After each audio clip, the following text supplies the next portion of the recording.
He took me to an apartment where he asked me to bring all my clothes, except for my socks and shorts.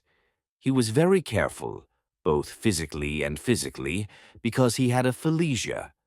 First, he took my shoes, all my clothes, and then he took me both physically and physically to the aphasia machine. After the inspection process was over, he told me to put on these clothes. He made a phone call, and we walked for about 7 to 8 minutes, and we reached a house. He rang the doorbell. They opened the door for him, and they guided me to the end of the hallway. And when Kevin started asking me information questions, it was clear that this was an information service. He said, "Sir, apparently you know who we are and what we do," which I also confirmed. Someone posted a picture of him, and they said that the outer appearance of the bag was similar to this. When you put the bag away, no one would know where this bag came from. It had dollars in it. The only problem was that this bag would never get out of my sight. It would always be with me. How do you get on the first flight? How do you get on the second flight? How do you get on the transfer route? When you have found the money, you tick the bag and you put it away.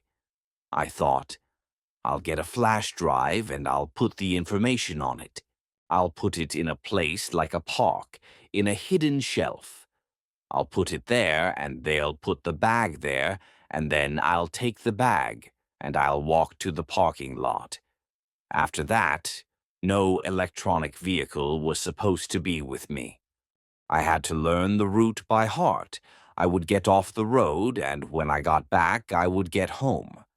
They said, in the long term, when you work with us, we'll give you a passport. Your job is to report to us every week. We would ask technical questions. There were 2 types, either technical questions about the information I had or technical questions that they would ask themselves. I would try to answer the technical questions as accurately as I could. Agency management, human resources creation, control of the organization's data, the organization's infrastructure. These guys kept telling me what their first priority was and what their second priority was. At first, it was Ford and Nathan's. I sent an example for them. I sent a message to the system saying that I have this, this, this, this, and this for Ford. I assigned each of them a priority, and I told them to send everyone. Access and exit of essential materials to the UCAFSMP. These were very important to them. As for the material accounting group, they asked me how many people could fit in their rooms. In the area of human resources, they asked people they didn't know who they were, where they came from, their age, and their gender. These were our analysts.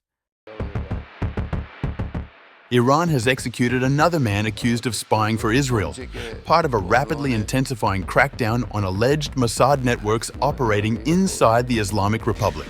The judiciary confirmed on Wednesday that Roozbeh Vadi was hanged after Iran's Supreme Court upheld his sentence.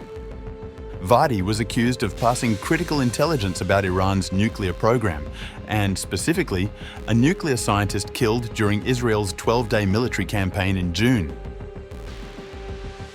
Roozbeh Vadi was executed following judicial proceedings and confirmation of his sentence by the Supreme Court. Iranian authorities say Vadi had met Mossad agents in Vienna and transferred state secrets in exchange for cryptocurrency.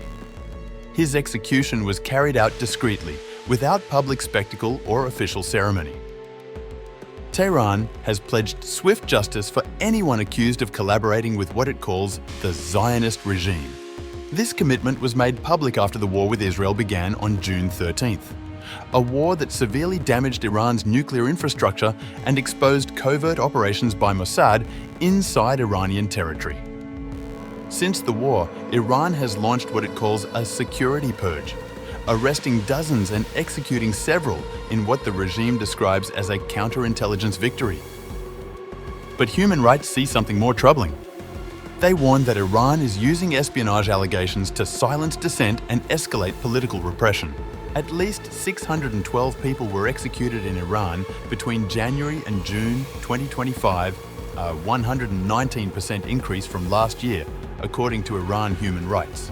And at least 975 people were executed in Iran in 2024, the highest number reported since 2015, according to a report, said Deputy High Commissioner for Human Rights, Nada al-Nashif.